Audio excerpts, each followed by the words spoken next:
سلام بچه‌ها، به اولین ولاگ من خوش اومدین. امروز ما سه تا، من و پردیس و زهره، با یه عالمه هیجان و یه ذره خواب موندگی راه افتادیم سمت اهواز برای ورکشاپ رنگولایت پروکسا که یه مربی عالی و فوق‌العاده از تهران تشریف آورده بودن.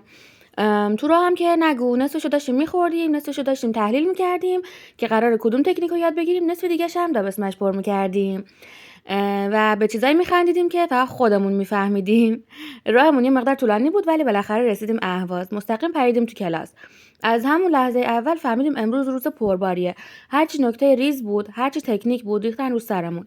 اینقدر اطلاعاتی که بهم اضافه شد زیاد بود که گشنم شد. منم وسط کلاس هی میگفتم گشنمه، ولی چون تکنیکا رو دوست داشتم و چون کارمو دوست داشتم و کلاس خیلی خوبی بود، تحمل میکردم گشنگی و دیگه آخرش عکس و فیلممون رو گرفتیم با استاد و راه افتادیم به سمت یه جایی که بشینیم غذا بخوریم. ولی توی راه اینقدر حرف زدیم، اینقدر راه رفتیم که باز هی بیشتر گشنمون میشد. ولی از کلاسمون هم کلی حرف زدیم و کلی تحلیلش کردیم که چیا یاد گرفتیم، چجوری بود، این رنگ سایز چجوری بود، اون تکنیک چجوری بود.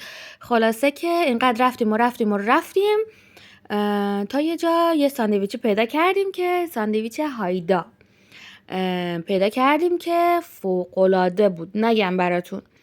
خلاصه که ساندویچامون رو سفارش دادیم. بعد اینجا من داشتم براتون میگفتم که خیلی گشنمه، داریم میریم یه چیزی بخوریم و خیلی گرسنگی من فشار آورده بود راستش. بعد دیگه خلاصه یه جا نشستیم، سیب زمینی سفارش دادیم و ساندویچ سفارش دادیم.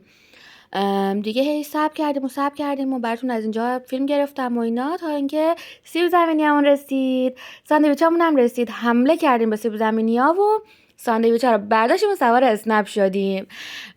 دیگه شب شده بود و هوا بارونی بود، بعد برمیگشتیم دیگه ساندویچ‌ها رو تو اسنپ خوردیم و برگشتیم خونه.